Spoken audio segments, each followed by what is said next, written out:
अब देखते हैं हम आवेग। आवेग बल के कुल प्रभाव की माप है, ठीक है ना।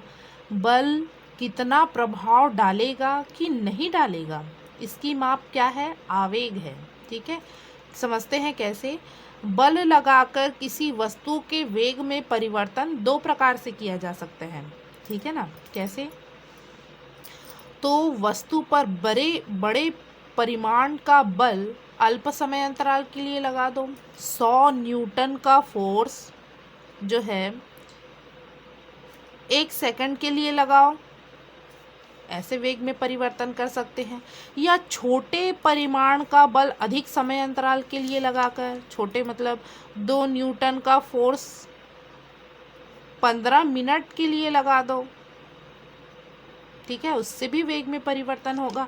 तो वेग में परिवर्तन हम दो प्रकार से बल लगा के लगा सकते हैं, एक तो बड़ा बल लगाओ या छोटा बल लगाओ। बड़ा बल लगा रहे हैं तो अल्प समय अंतराल के लिए लगा कर सकते हैं, या छोटा परिमाण का बल लगा रहे हैं तो अधिक समय अंतराल के लिए लगा सकते हैं, ठीक है ना। इस प्रकार वस्तु के वेग में उस पर लगाए गए बल और समय अंतराल पर निर्भर करता है। इस प्रकार वस्तु का वेग में परिवर्तन जो है, वस्तु के वेग में परिवर्तन उस पर लगाए गए बल और समय अंतराल पर निर्भर कर रहा है। तो आवेग की परिभाषा हम कैसे दे सकते हैं, तो जब कोई बल किसी वस्तु पर अल्प समय अंतराल के लिए लगाया जाता है तो बल और समय अंतराल के गुणनफल को बल का आवेग कहते हैं। बल और समय अंतराल के गुणनफल को जब अल्प समय अंतराल के लिए लगाते हैं तो अब बल के आवेग बराबर सूत्र हो जाएगा बल इंटू समय अंतराल, ठीक है। टाउ से दर्शाते हैं बल के आवेग, तो टाउ बराबर vector F into del T. अल्प समय अंतराल लिए हैं तो परिमाणात्मक रूप में यदि लिखें तो वेक्टर हटा दो, तो टाउ बराबर आ जाएगा हमारे पास एफ इंटू डेल टी। मात्रक क्या होगा, न्यूटन सेकेंड, ठीक है, समय का मात्रक सेकेंड। विमीय सूत्र क्या हो जाएगा, एम एल टी माइनस 1, ठीक है। बल का होता है एम एल टी माइनस 2 और ये टी जुड़ गया तो टी माइनस 1 हो गया, भाई आसान है, ठीक है। अब न्यूटन के गति के द्वितीय नियम का उपयोग करते हैं। F बराबर द्रव्यमान गुणित त्वरण होता है, m is equal to del V upon del T, या F is equal to del P upon del T होता है। संवेग में परिवर्तन की दर, ठीक है। यहाँ से यदि डेल टी को इधर लेके जाऊं तो क्या होगा, F इंटू डेल टी क्या बन गया जी, बल का आवेग बन गया, क्या, बल गुणित समयांतराल। तो बल का आवेग बराबर हो गया संवेग में परिवर्तन, ठीक है। यहाँ लिख लेते हैं, बल का आवेग वस्तु के संवेग में परिवर्तन के बराबर होता है, वेग में कितना परिवर्तन होगा उसके बराबर होता है, ठीक है। या F into del T is equal to del P, इसी को पुनः लिखा है हमने, या F बराबर del P upon del T. यहाँ से इस सूत्र से हमको ये समझ में आ रहा है कि समय अंतराल का मान कम है तो बल अधिक होगा, ठीक है। यदि समय अंतराल का मान अधिक है तो बल का मान कम होगा, ठीक है ना। यहाँ से हमको ये समझ में आ रहा है कि समय अंतराल समय अंतराल का मान कम है, समय अंतराल का मान कम है तो बल का मान क्या होगा, अधिक होगा। और यदि समय अंतराल का मान अधिक है तो बल का मान कम होगा। देखते हैं कैसे इसको समझते हैं। तो क्रिकेट सभी खेलते हैं, खेल में तेजी से आती हुई गेंद को जब हम पकड़ते हैं, कैच करते हैं, तो अपने हाथ को थोड़ा सा पीछे लाते हैं। खिलाड़ी जो है अपने हाथ को पीछे की ओर खींचता है और कैच करता है।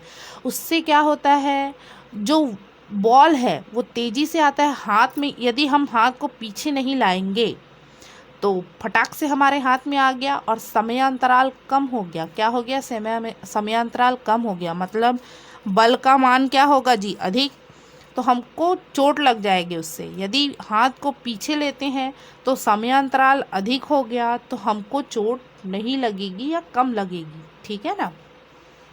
वैसे ही है एक और एग्जाम्पल, कुछ ऊंचाई से पक्के फर्श पर तो क्या करेंगे, कूदेंगे तो ज़्यादा चोट लगेगी, और कच्चे फर्श पर कूदेंगे तो कम चोट लगेगी। क्यों? ऊंचाई से यदि पक्के फर्श पर कूदते हैं तो तुरंत विरामावस्था में आ जाएंगे। विरामावस्था, पैर जो है तुरंत विरामावस्था में आ जाएगी। तुरंत मतलब समय अंतराल कम हो गया, तुरंत हमारी स्थिति में या वेग में परिवर्तन हो गया, ठीक है ना। कम हो गया, स्थिर अवस्था में आ गया।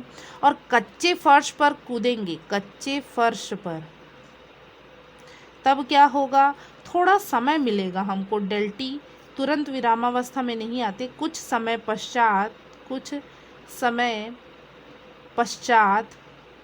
विरामावस्था में आते हैं। विरामावस्था में आते हैं मतलब समय अंतराल, कुछ समय पश्चात मतलब समय अंतराल बढ़ गया, अधिक हो गया, तो हम कह सकते हैं कि बल का मान क्या हो जाएगा, कम हो जाएगा। इसलिए हमारे पैरों को चोट नहीं लगती है, कुछ समय मिलता है हमको स्थिर अवस्था में आने के लिए, ठीक है। अब देखते हैं बहुत ही इम्पॉर्टेंट टॉपिक, न्यूटन की गति का तृतीय नियम, Newton's third law of motion. क्या कहता है, प्रत्येक क्रिया के बराबर और विपरीत प्रतिक्रिया होती है। यदि किसी वस्तु पर हमने बल लगाया, ठीक है ना, तो वस्तु भी हम पर विपरीत बल लगाती है और उतनी ही मात्रा में, ठीक है ना। इस वस्तु को मैंने 5 न्यूटन बल से ढकेला, तो वस्तु भी हम पर जो बल लगाती है, ठीक है, हम पर बल लगाएगी और विपरीत दिशा में उतनी ही मात्रा में बल लगाती है, ठीक है ना। प्रत्येक क्रिया के बराबर और विपरीत प्रतिक्रिया होती है, ठीक है। यदि पहली वस्तु द्वारा दूसरी वस्तु पर लगाया गया बल को F21, पहली वस्तु द्वारा दूसरी वस्तु पर बल, और दूसरी वस्तु द्वारा पहली वस्तु पर लगाया गया बल F12 हो, तो कैसे प्रदर्शित करेंगे, दोनों बराबर है ना, बस दिशा अलग अलग है। तो एक को पॉजिटिव लिए तो एक को नेगेटिव, एक इस दिशा में काम कर रहा है तो दूसरी इस दिशा में, तो एक को पॉजिटिव एक को नेगेटिव ले लिए, इसको इधर पक्षांतर करेंगे तो प्लस में आ जाएगा।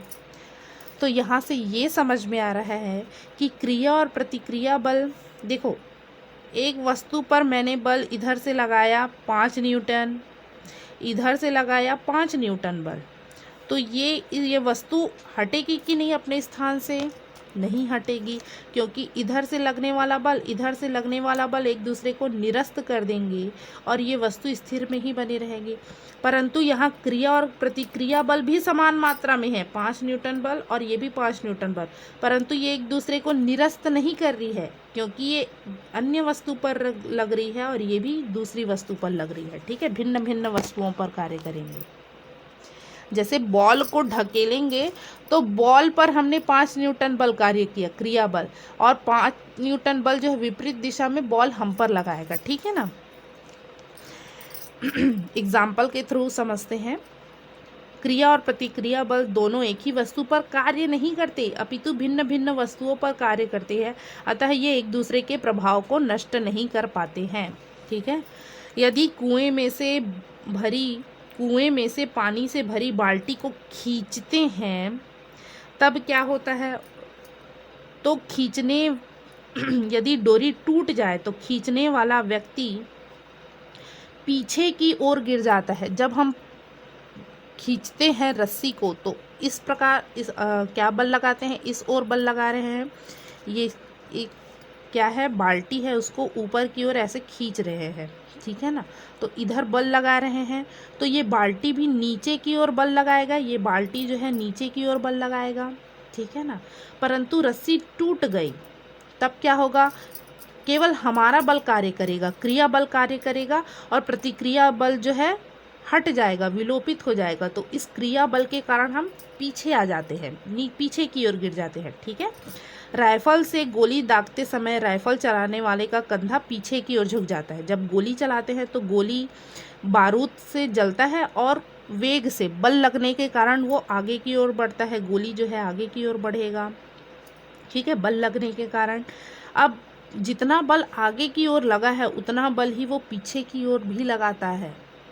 ठीक है, तो उससे क्या होता है, हमारा कंधा पीछे की ओर चला जाता है। ठीक है, और भी एग्जाम्पल्स है बुक में, उसको आप लोग देखेंगे और स्टडी करेंगे। ठीक है।